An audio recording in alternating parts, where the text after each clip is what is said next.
Bismillahirrahmanirrahim. Alhamdulillahirabbil alamin.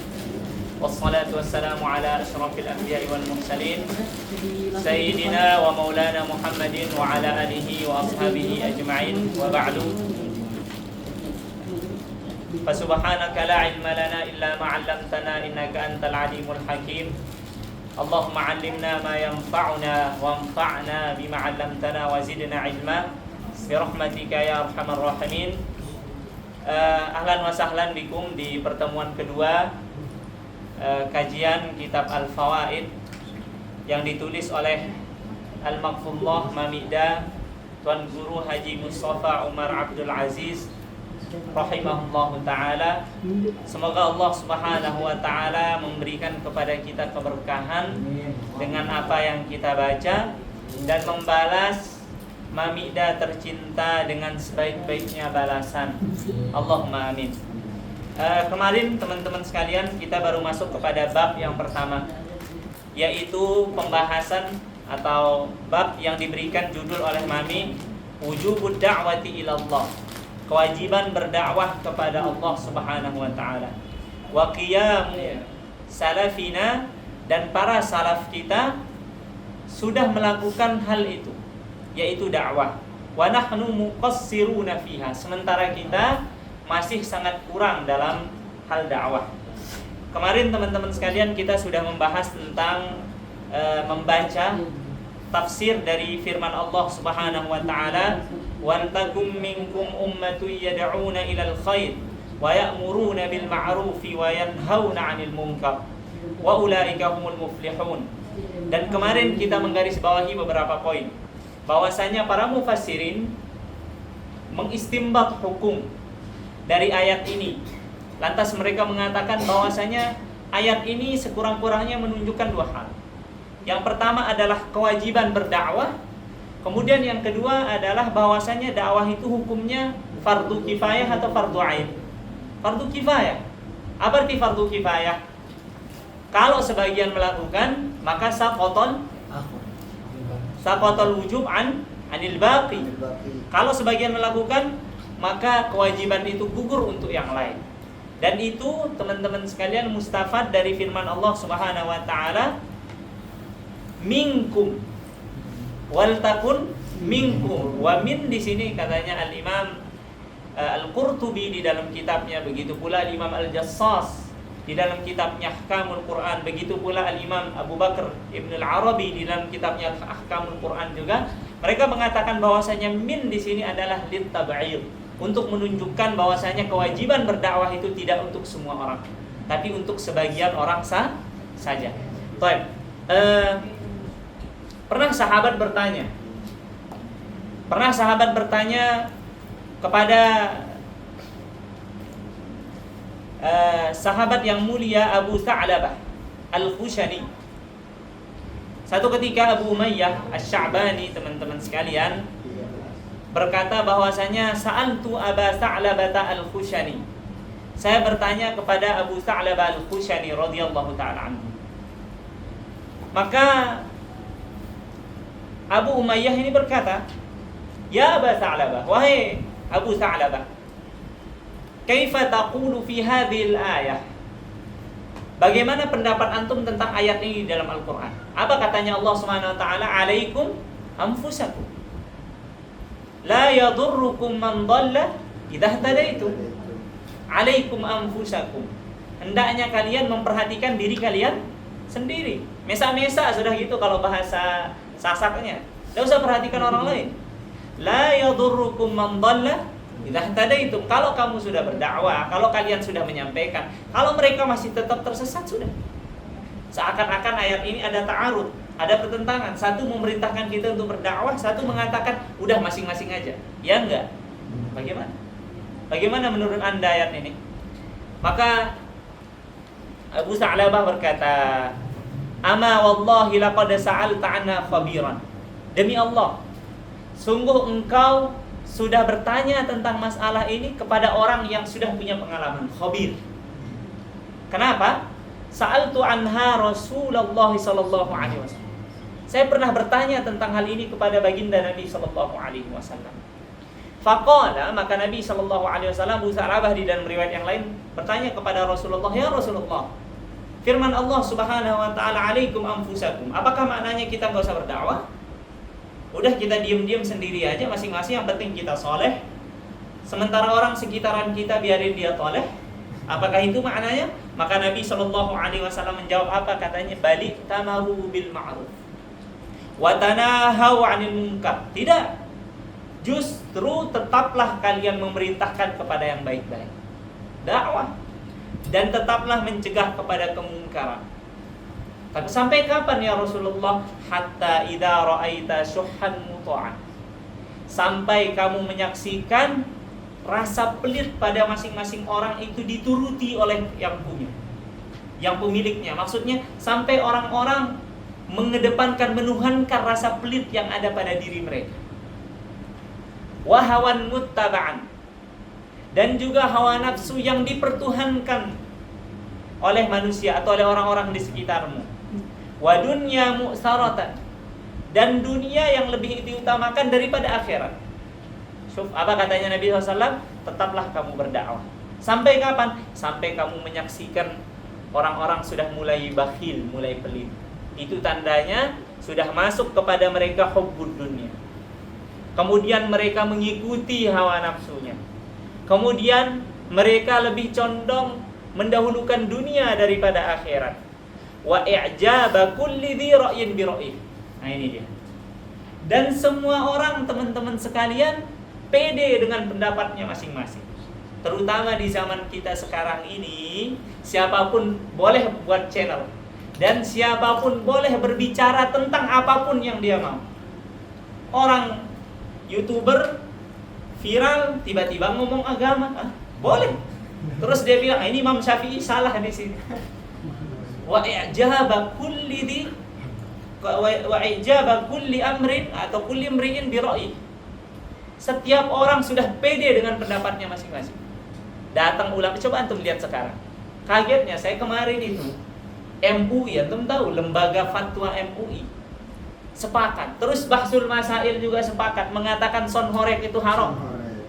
Tiba-tiba datang teman-teman sekalian, orang yang nggak pernah belajar agama mendebat para MUI, mendebat para kiai. Ini yang disampaikan oleh Nabi Shallallahu Alaihi Wasallam di sini, wa i'jaba kulli dhi ra'yin bi ra'yi. Setiap pemilik pendapat sangat pede dengan pendapatnya, seakan-akan ini satu kebenaran yang mutlak. Berarti para ulama di sini, para ahli ilmu di sini sudah tidak didengar lagi. Apa katanya? Maka kalau kamu sudah saksikan 4 hal ini, apa saja? Ada, saya kirimin antum di PDF itu. Apa saja hal itu? Yang pertama adalah rasa pelit yang diikuti, kemudian hawa nafsu yang dipertuhankan, kemudian dunia yang lebih diutamakan, kemudian setiap orang sudah pede dengan pendapatnya masing-masing. Apa katanya? Fa'alaika ya'ni binafsik. Nah, disinilah kita harus selamatkan diri kita. Disinilah kita harus berpegang dengan dengan keilmuan yang kita miliki. Di sini tempatnya. Jadi seakan-akan Nabi Shallallahu Alaihi Wasallam mengatakan ayat ini turun bukan untuk memerintahkan kalian nggak perhatian dengan lingkungan, enggak. Tapi jangan sampai terpengaruh dengan lingkungan. Alaikum anfusakum. Tetap pertahankan dirimu, kesolehanmu dan seterusnya. Wada'ankal awam, dan tinggalkanlah orang-orang awam, kata Nabi Shallallahu Alaihi Wasallam. Fa inna min waraikum, sebab di belakang kalian, maksudnya akan datang hari di belakang kalian ini. Nabi ngomong ini 1400 tahun yang lalu kepada para sahabat. Apa kata Nabi SAW? Fa inna min waraikum, di belakang kalian itu ayyamas sabr, hari di mana para pendakwah itu harus sangat-sangat sabar, teman-teman sekalian. As-sabru fihi, kesabaran pada masa itu kaqabdin 'alal jamri, seakan-akan orang itu memegang bara api, saking sulitnya rasa sabar di sana. Coba sekarang antum ngepost misalnya di Facebook, orang yang bertani, orang yang nggak pernah sama sekali tahu agama, bisa itu melawan antum di sana. Kemudian kita kan punya syahwat untuk, antum nih jahil, antum ini nggak. Ya anak, kata Nabi, sabar. Akan datang masa kalian, dan ini di masanya kita sudah ini, bahwasanya orang bersabar itu sulitnya itu seakan-akan mereka menggenggam bara api. Lil amili fihim mithlu ajri khamsina rajulan.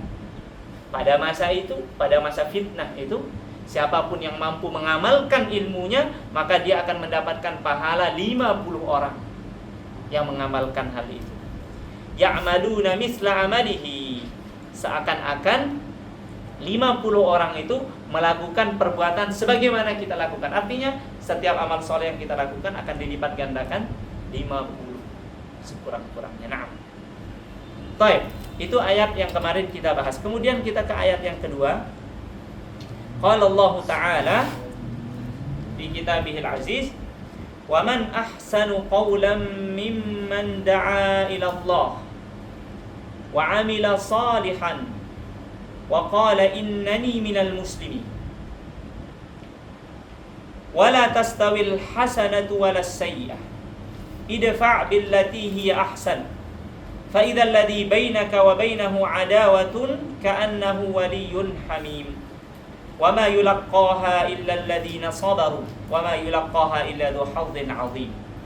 Di sini saya nukilkan kepada antum tafsir Al-Imam Al-Baydai dalam kitabnya Anwarut Tanzil wa Asrarut Ta'wil. Al-Imam Al-Baydai di sini mengatakan apa? Wa man ahsanu qawlan mimman da'a ila Allah. Siapalah yang lebih baik perkataannya, ucapannya, dibandingkan orang-orang yang mengajak kepada Allah Subhanahu wa taala, ai ila ibadatihi. Mengajak kepada ibadahnya. Karena teman-teman sekalian, para ulama di sini berbeda pendapat. Siapa yang dimaksud dengan da'a ilallah? Ada sebagian orang yang mengatakan bahwasanya da'a ilallah di sini maksudnya Rasulullah sallallahu alaihi wasallam. Maksudnya tidak ada yang lebih baik perkataannya kecuali ucapannya Nabi sallallahu alaihi wasallam. Ada yang mengatakan enggak. Yang dimaksud dengan da'a ilallah di sini adalah muazzin. Siapa? Bukankah muazzin itu tugasnya mengajak orang kepada Allah? Tapi di sini Al-Imam Al-Baydai lebih condong kepada pendapat yang ketiga. Apa itu? Bahwa yang dimaksud kepada da'a ilallah di sini siapapun yang mengajak kepada Allah Subhanahu wa taala secara umum. Paham? Baik. Wa amila salihan. Kalau kita menafsirkan di sini wa amila da'a ilallah di sini adalah muazzin, maka yang dimaksud dengan wa amila salihan di sini adalah salat sunnah qabliyah atau ba'diyah di sini. Tapi kalau kita menafsirkan da'a ilallah di sini adalah ila ibadatihi umuman, maka yang dimaksud di sini wa amila salihan adalah amal soleh secara umum. Al-Imam Al-Baydai mengatakan fima bainahu wa baina rabbih. Amal soleh yang dilakukan antara dia dan Tuhannya. Wa qala innani minal muslimin, dan dia dengan bangga mengatakan saya termasuk orang-orang yang berislam. Kalau nggak salah di sini Imam Ibn Al-Arabi atau Imam Al-Jassas itu mengatakan wa qala innani minal muslimin, dan dia mengatakan bahwa saya seorang beriman itu. Ini sekaligus bantahan bagi orang-orang yang mengatakan saya beriman insyaallah. Nggak boleh kita beriman insyaallah. Kalau ragu-ragu pada keimanan, kufur jadinya. Jadi harus, kamu beriman? Ya, saya beriman. Baik. Apa katanya? Tafakhuran bihi. Dia mengatakan, saya ini orang berislam. Tafakhuran bihi, berbangga dengan penuh kebanggaan. Karena sekali lagi Islam ini adalah nikmat. Kemarin kita bahas teman-teman sekalian, Nabi SAW dikhitab oleh Allah SWT, innaka lan tahdi man ahbabta, walakinnallaha yahdi man yasha.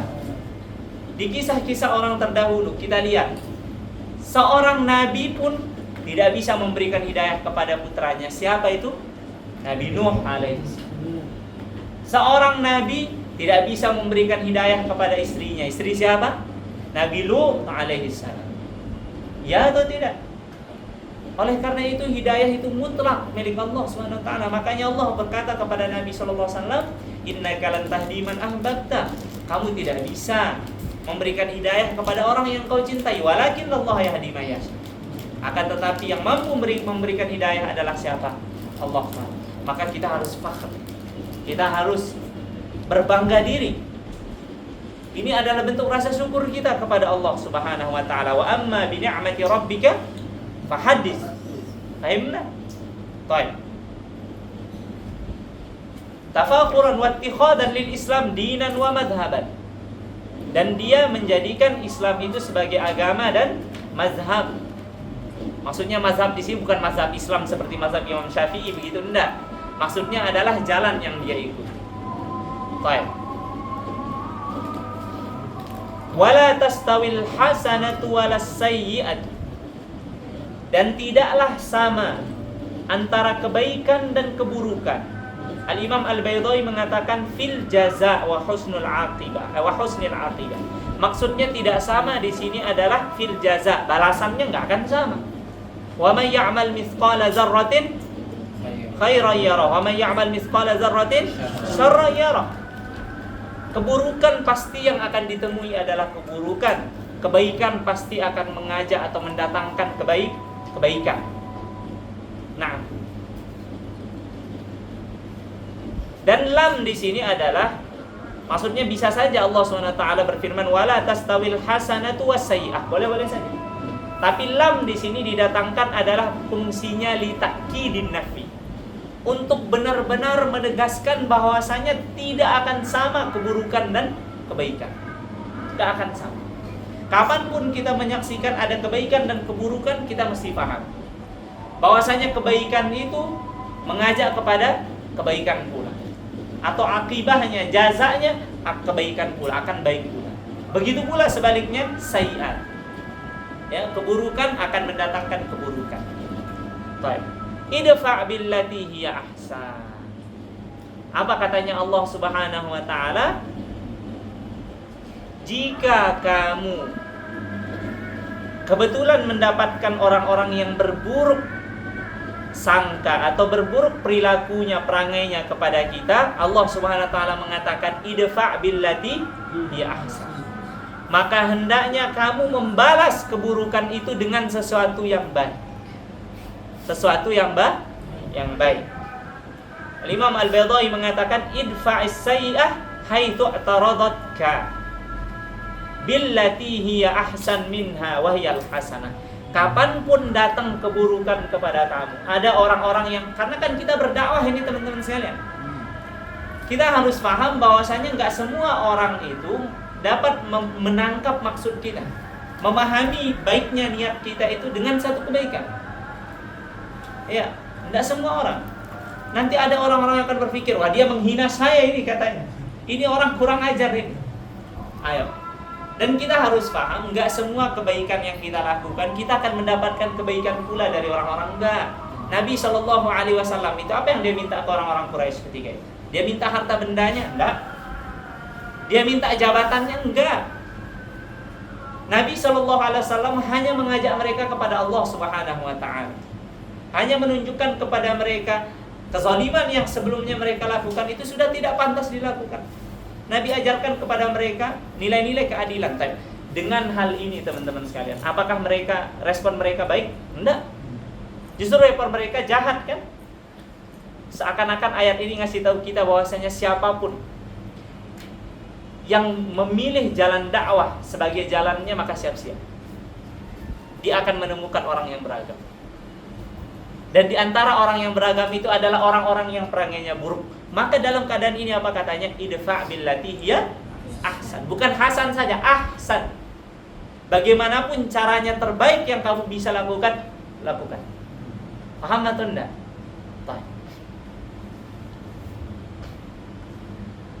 Apa katanya? Fa idzal ladzi bainaka wa bainahu adawatun, maka ketika kamu menjumpai orang-orang yang di antara kamu dan di antara dia adawah, permusuhan, ka'annahu waliyun hamim, maka dengan perbuatan yang kamu lakukan, maksudnya kebaikan yang kamu lakukan sebagai balasan untuk perbuatan yang dia lakukan, maka orang yang sebelumnya bermusuhan dengan kita itu akan menjadi bestie kita. Waliyun hamim maksudnya itu bestie. Ai idza fa'alta dzalika, kalau kamu mampu melakukan hal itu, maksudnya membalas keburukan yang orang lakukan dengan kebaikan, sara'adu kal masyaqqah, mislul waliyil asyafiq. Maka musuh bebuyutanmu akan menjadi bestie. Antum tahu konsep daur kan? Daur. Jadi si A bermusuhan dengan si B. Kita bilang ke si A, maafkan B. Saya nggak mau maafkan si B sebelum si B minta maaf. Kita bilang, A minta maaf si B.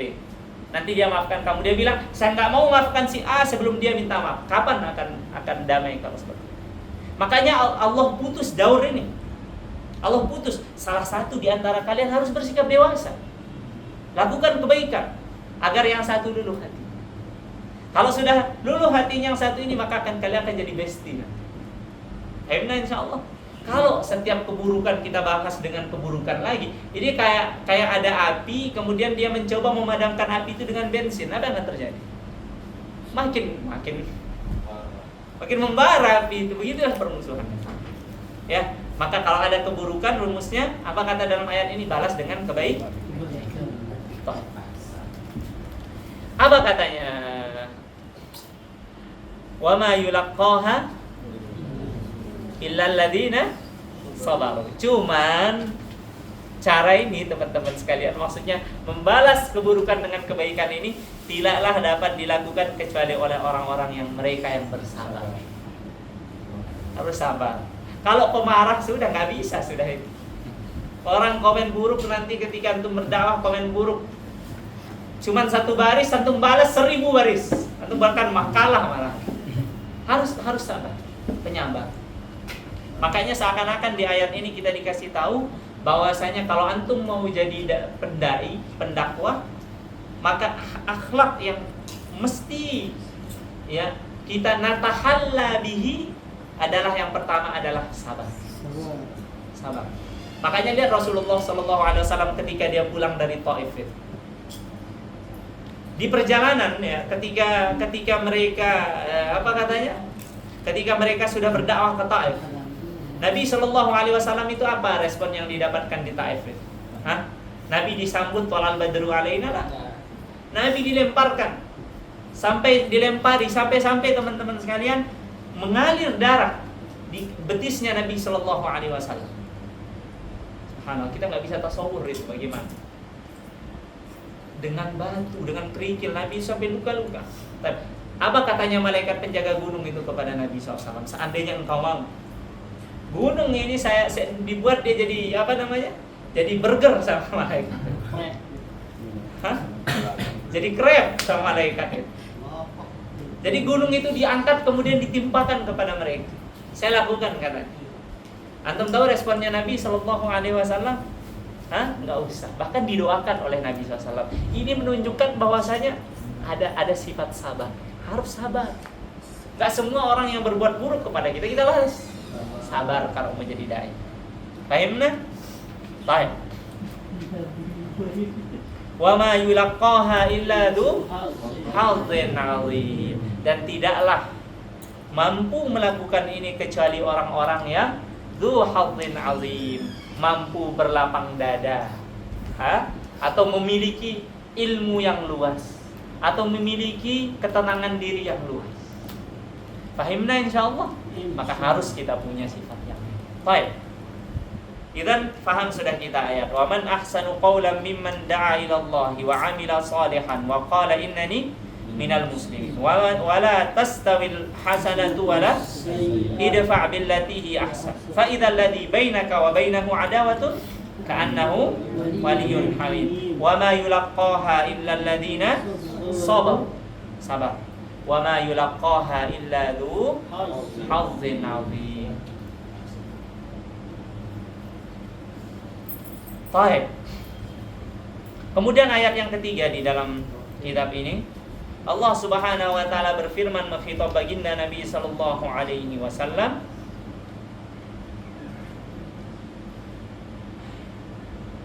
"Qul hadhihi sabili ad'u ila Allah." Qul hadhihi sabili ad'u ila Allah. Katakanlah wahai Nabi sallallahu alaihi wasallam, hadhihi sabili, inilah jalan. Apa jalan yang dimaksud oleh baginda Nabi sallallahu alaihi wasallam?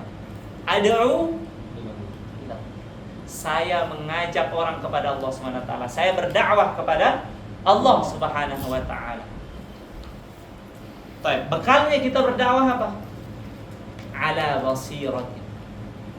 Dakwah yang dimaksud di sini adalah ala basirah. Maksudnya apa? Dengan hujjah. Dakwah kita ini dengan ilmu, bukan cuma semangatnya aja dakwah itu, enggak. Tapi dakwah yang dimaksud di dalam ayat ini, yang diperintahkan oleh Nabi SAW mengucapkan itu adalah dakwah yang berdasarkan dengan ilmu, dakwah yang berdasarkan dengan hujjah, dakwah yang berdasarkan dengan hikmah, pengetahuan, basirah. Dan antum tahu ya, ada perbedaan basor dengan basir. Basir. Kalau basor itu hanya melihat saja, tapi kalau basirah itu dengan mata hati. Maksudnya dia mampu memahami apa yang ada di sekitarannya dia. Mampu memahami apa semestinya yang harus dia lakukan. Dan kita harus paham, likulli maqalin maqam wa likulli maqamin maqam. Setiap masyarakat atau setiap lapisan masyarakat dia punya materi-materi tersendiri.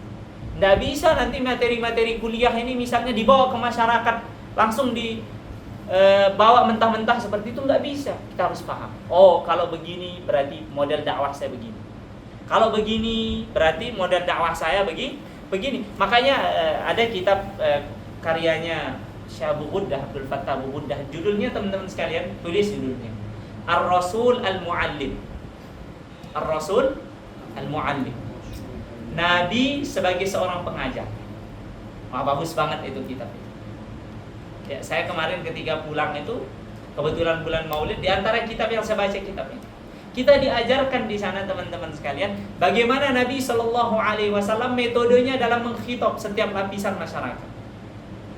Syuf, kaum Quraisy itu satu mustawa atau berbeda-beda? Berbeda-beda. Ada di antara mereka kaum terpelajar, ya atau tidak? Ada. Ada di antara mereka misalnya kaum Quraisy itu orang-orang yang mu'anid, yang keras kepala. Ada. Ada di antara mereka orang-orang awam. Ada. Ada di antara mereka misalnya para peternak. Ada. Masing-masing dari mereka itu teman-teman sekalian, Nabi SAW punya metode sendiri untuk mengkhitab mereka. Ini namanya dakwah ala basirah. Ya. Jadi enggak semua langsung kita ngomongnya seperti itu. Nah. Kalau orangnya terpelajar, maka metode dakwah kita begini. Kalau orang-orangnya biasa saja, ya metode dakwah kita begini. Masing-masing sesuai dengan maqam. Likulli maqalin. Fahimna insyaallah. Dan jangan kita ini berdakwah seakan-akan kita itu malaikat, enggak salah, enggak. Kita itu berdakwah, Nabi saja teman-teman sekalian di depan. Nabi SAW dituntut oleh kaum-kaum terpelajar dari kaum Quraisy itu untuk mendirikan hujjah, untuk iqamatul hujjah. Makanya dakwah kita ini harus ala basirah, di atas ilmu pengetahuan. Seakan-akan ayat ini menunjukkan kalau kalian mau jadi da'i, mau jadi tuan guru, maka belajar. Fahimna? Di halaman yang saya kirimkan kepada antum paling atas sekali, di sana ada perkataan di dalam kitab Tabaqatul Muhaddisin bi Asbahan wal waridina 'alaiha, ada perkataan dari Al-Imam Mis'ar Ibni Kidab rahimahullahu taala. Beliau mengatakan apa? Man talabal ilma li nafsihi faqad iktafa. Kalian yang nuntut ilmu, kita para penuntut ilmu ini, kalau kita nuntut ilmu untuk diri kita sendiri, iktafa. Maksudnya apa? Apa yang kita dapatkan sekarang ini sudah cukup. Belajar Fathul Qorib sampai bab ibadah aja udah cukup. Ambil dikit-dikit bab amalan misalnya, selesai. Cukup bagi kita. Karena kaedahnya segala sesuatu yang wajib diamalkan wajib diilmu. Ilmu yang akan kita amalkan itu ya enggak banyak. Misalnya kita akan berzakat. Saya rasa kita nggak kaya-kaya banget, berarti belum wajib kita mempelajari itu. Mau haji misalnya masih jauh. Mau nikah misalnya oke lah, perlu dipelajari. Ya sesuai kebutuhan kita aja. Ya atau enggak? Tapi apa katanya? Waman tolabal ilma linnas falyubaligh. Tapi kalau kalian nuntut ilmu untuk masyarakat, untuk jadi tuan guru, untuk jadi dai, untuk jadi mubaligh, falyubaligh, hendaknya kalian itu mubaligh, bersungguh-sungguh dalam menuntut ilmu, memperbanyak ilmu itu. Fa inna bala'ahum katsir. Kenapa? Karena masalahnya orang-orang itu banyak. Antum kira yang duduk di majelis antum nanti sama masalahnya? Enggak. Satu bilang, Ustaz, saya berkelahi sama istri saya. Satu bilang, Ustaz, ini ada kambing orang masuk ke kebun saya. Satu bilang, Ustaz, dagangan saya begini. Satu bilang, Ustaz, ayam saya begini. Banyak masalah mereka. Maka ilmu kita juga harus banyak. Apalagi kita belajar di Azhar ini, dikira kita Ustaz Abdul Somad. Semuanya. Dikira kita tahu seisi dunia dan akhirat sama mereka, orang-orang awam. Serius. Makanya lihat nasihatnya ini, kalau kalian nuntut ilmu untuk diri kalian sendiri, sedikit aja udah cukup. Nggak usah banyak-banyak. Tapi kalau untuk masyarakat, hati-hati. Paham? Ada juga ungkapan di dalam kitab Az-Zuhd oleh Imam Ahmad, karya Imam Ahmad. Ada ungkapan dari Malik bin Dinar. Beliau mengatakan apa? Man talabal ilma li nafsihi fal qalilu minhu yakfi. Siapapun yang nuntut ilmu untuk dirinya, maka sedikit saja sudah cukup. Wa man talabal ilma li hawaijin nas. Tapi kalau kalian nuntut ilmu untuk hajat orang, banyak orang yang antar kalian ke bandara, berarti harus itu tanggung jawab kalian semua itu. Karena ini kan fardu kifayah nuntut ilmu itu. Dan fardu kifayah ilmu masyarakat itu sudah diwakilkan oleh kita. Berarti kita ini bertugas untuk menyelesaikan hajat-hajat mereka. Apa katanya? Fahawaijun nas kasih. Hajat orang itu ya maka siap-siap lah, bentengi diri kita ya. Sebelum kita terjun ke masyarakat. Baik. Ala basiratin ana wa manittaba'ani. Ana wa manittaba'ani. Ana di sini syuf. Qul hadhihi sabili. Ada dhamir atau enggak di sana? Dhamir muttasil ya atau tidak? Takdiruhu ana. Tapi disebutkan di sini oleh Nabi SAW lagi. Qul hadhihi sabili ad'u ila Allah ala basiratin ana. Ana di sini maksudnya litaukid. Seakan-akan Nabi SAW ingin menegaskan bahwasanya siapa yang mau tahu jalannya para nubuah, para nabi, jalan mereka adalah dakwah. Ana wa manittaba'ani, dan siapapun yang akan mengikuti saya, pewaris para nabi sallallahu alaihi wasallam. Nanti Mami di dalam kitab ini akan berbicara tentang bahwasanya ulama itu adalah pewaris para nabi. Pewaris para nabi. Baik. Apa katanya? Fasubhana wa subhanallahi wa ma ana minal, dan maha suci Allah, dan tidaklah saya termasuk orang-orang yang syirik. Teman-teman sekalian, saya sampaikan kepada antum di sini sebuah riwayat. Dan riwayat ini masyhur di dalam kitab-kitab sirah. Di antaranya yang saya nukilkan di sini adalah sirahnya Ibnu Hisham. Bahwasanya Nabi SAW itu ketika mereka dakwah, orang-orang itu terganggu. Orang-orang Quraisy itu terganggu. Mereka berkata, bahaya dakwahnya Nabi SAW ini. Kenapa begitu? Antum tahu, di tengah-tengah kafir Quraisy itu terkenal di sana ada kasta-kasta, ya kan? Dan yang paling tinggi itu adalah kasta kaum Quraisy. Sementara Nabi SAW itu agamanya, dakwahnya itu bahwasanya manusia itu setara semua, nggak ada kasta. Inna akramakum indallahi, bukan dengan nasab, bukan dengan harta. Inna lillahi wa inna ilaihi raji'un. Inna lillahi wa inna ilaihi raji'un. Insyaallah setelah ini kita yasinan. Ibunya Ustaz Helmi meninggal dunia. Umumkan itu.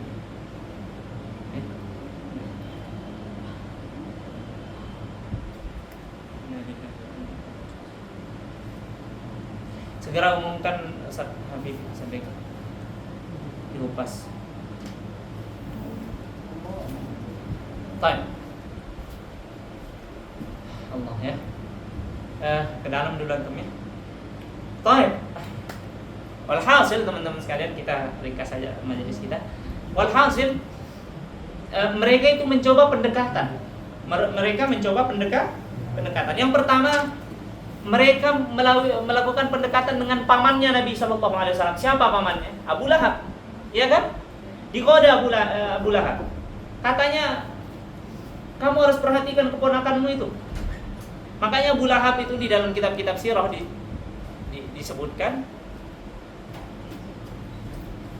disebutkan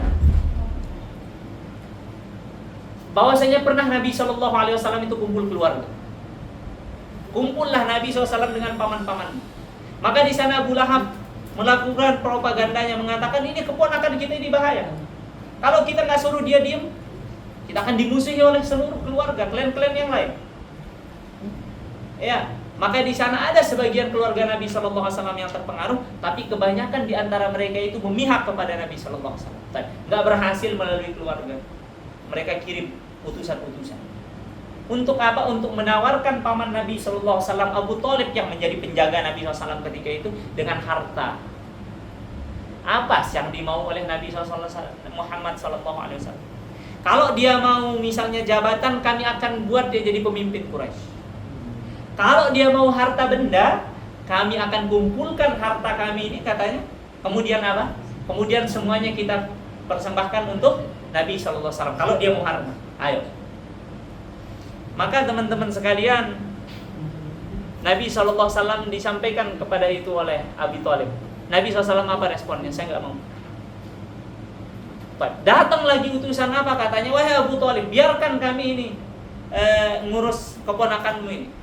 Kami ganti dia dengan orang yang paling ganteng yang kami punya. Maksudnya apa? Kamu ambil ini orang paling ganteng, orang yang paling pintar ini, berikan kepada kami Muhammad. Abu Thalib marah, murka. Disebutkan dalam Alfiyah Iraqi itu apa katanya? Kalian kasih saya anak kalian, saya rawat, saya kasih kalian keponakan saya, kalian bunuh, kalian gila. Maka nggak sukses lagi. Maka datang yang ketiga kali apa katanya? Udah kalau begitu kamu jaga-jaga. Kalau kamu nggak bisa diamkan keponakanmu itu, kalian akan mendapatkan hal yang berat untuk kalian. Maka perhatikan omongannya ini apa katanya? Ya bena akhi, wahai keponakanku. Apa kata Abu Thalib? Inna qaumaka qad ja'u. Kaummu itu sudah datang kepada saya. Faqalu li kadza wa kadza. Mereka berkata kepada saya begini dan seterusnya, perkataan-perkataan itu ancaman. Alladzi kanu qaluhu, yang mereka katakan. Fa abqi alayya wa ala nafsi. Sayangi saya dan sayangi dirimu sendiri wahai keponakan. Enggak bisa kita kayak gini. Kita cuma berdua, mereka itu Masya Allah satu kaum Quraisy. Dan mereka orang-orang terpandang. Wala tuhammilni minal amri ma la utiq. Dan jangan engkau kasih saya beban yang saya enggak sanggup. Tugas saya jaga kamu dan sekarang saya udah enggak sanggup lagi. Qala fadhanna Rasulullah SAW annahu qad bada li'ammihi fihi bada'an annahu khadiluhu wa muslimuhu. Apa katanya? Maka Nabi SAW di sana menyangka bahwasanya pamannya itu sudah berubah haluan. Seakan-akan pamannya Abu Thalib itu sudah menyerahkan Nabi SAW kepada kaum Quraisy. Maksudnya Abu Thalib sudah nggak sanggup lagi menjaga Nabi SAW. Wa annahu qad dha'ufa an nusratihi wal qiyam. Dan bahwasanya Abu Thalib itu sudah lemah, nggak mampu lagi untuk memihak kepada Nabi SAW.